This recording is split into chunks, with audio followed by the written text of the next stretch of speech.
I started a dinner club with my friend a few years ago. I wanted to create a space basically for people that had never experienced the kind of depth of community that I had through church. I decided, gosh, I should turn these dinner parties that I do more of like a missional focused thing. Randomly, out of the blue, like one of the chefs I used to be a publicist for reached out and he said, I saw you became a chef. Let's like work together and you can rent out my space and you can just have your dinner parties here. He's like, yeah, bring in your crew. I was like, yeah, okay.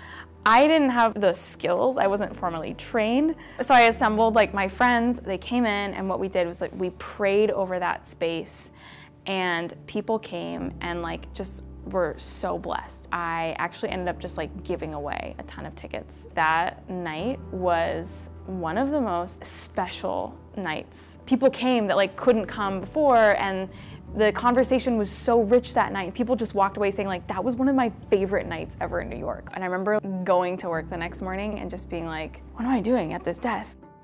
I remember walking away and I was like, I think I need to quit my job.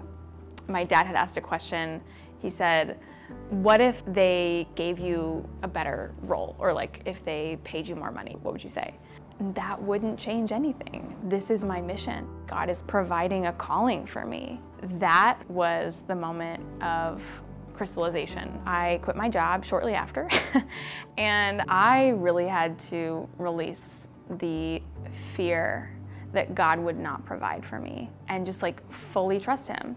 That was right before a pandemic would hit, where all the restaurants would close and I would not have any opportunity to gather anyone.